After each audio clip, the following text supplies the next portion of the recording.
to have you guys with us here. This was so much fun. I was sitting there going, yeah, I watched it on the link, and I'm going, man, I want to see this with an audience. This is one you almost have to see around other humans, especially appreciative, fantastic humans, right?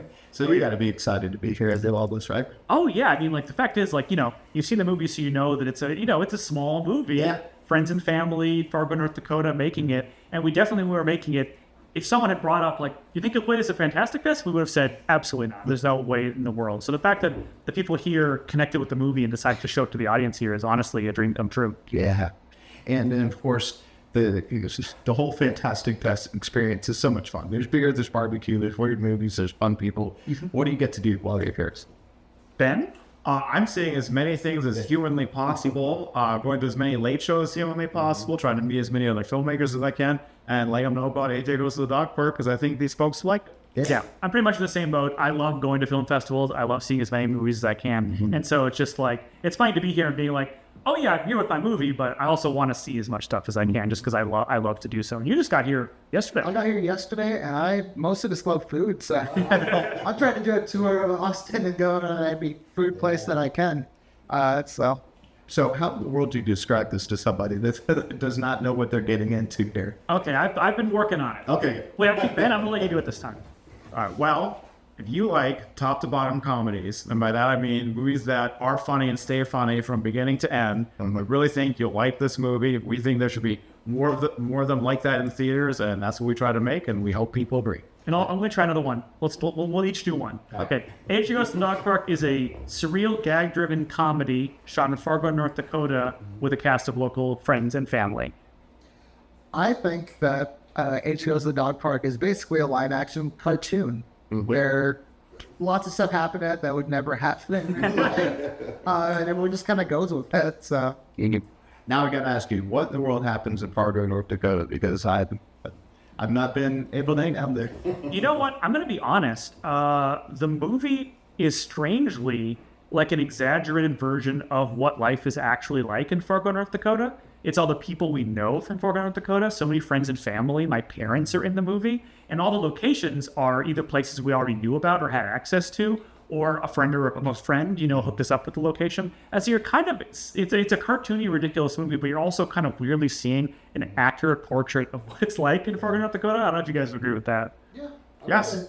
somewhere. When you're in the library, that's the Fargo Public Library. When you're in the Fargo Theater, that's the Fargo Theater. Yeah. Look, it looks so nice, It is. All right, Most of our work is in New York or LA, and here in Texas is so fast-paced. I'm like, this actually just looks like a nice place to be. They should give me some money.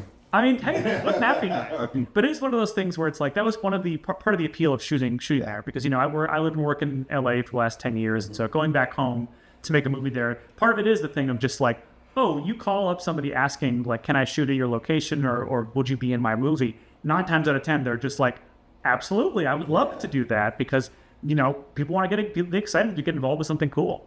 I don't know.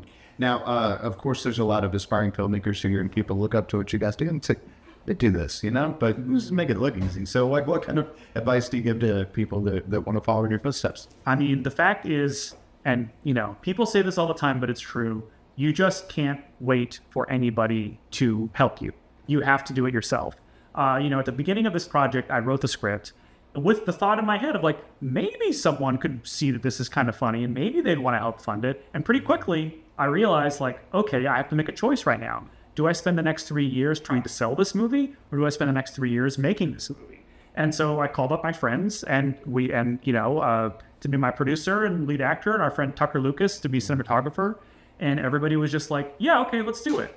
And so you just need to find the right people and just not give up. Because that's the thing that's really hard, is like, you do have to sacrifice something, and that's really just time and energy. And so it took us 3 years to shoot this movie on, nights and weekends during visits to Fargo. And so it really is just, that's the advice. It's just like, don't wait for permission. Don't take no for an answer. Don't give up. You can't do any of those things, but you can do it, Yeah, well said. I would say it's all that plus scheduling and planning. Plan everything out and have a strategy for people's schedules of what's going to be easiest for them, especially with us, because we're talking about our friends and family here, what works for their lives and their families. And then when it comes to things like having a lot of ridiculous props. Talk to your props people months beforehand. If you need a very, very long fish, think about it. Think about it. You don't want to be on the lake without a long fish. I mean, that's a shame. Or an inflatable donkey. Oh no, and I did all of his own stuff. Oh. And what kind of advice would you? Before this movie, I would have considered myself an actor. I don't do this as my day job, but so jumping in and just like Toby said, just doing it, and something just works out. Mm-hmm. Absolutely. Well, my co-host is Drew Pearson, one of our great Dallas Cowboys, got the Hail Mary, went in the Hall of Fame, and so they're losing early bad.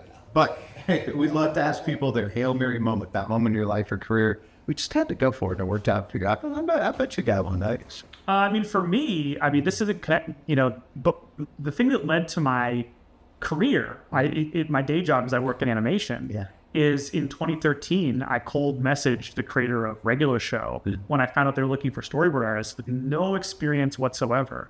And I just contacted him, sent him some of my comics and some of my films, and I was like, hey, I hear you're looking for people. And that ended up working out, and it led to an entire career in animation. So that was kind of, if it wasn't for that and having that kind of foundation, I wouldn't have been able to, I think, be a place where I could make a off the cuff, homemade movie like this.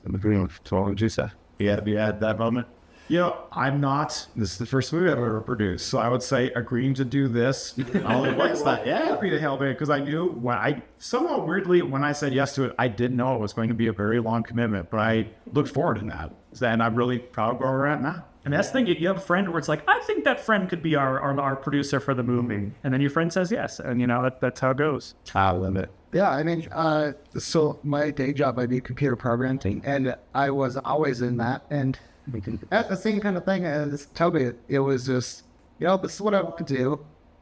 I just have to try, I guess, and see if somebody will give me a head start or, keep your foot in the door. And yeah, so that's what I do now. I'm very happy that I just hey, give me a shot. Yeah, all you have to do is try and scale. That's so cool. Well, what are we going to see next from each of these? Because after this, I'm like, I got to see what's next in those brains.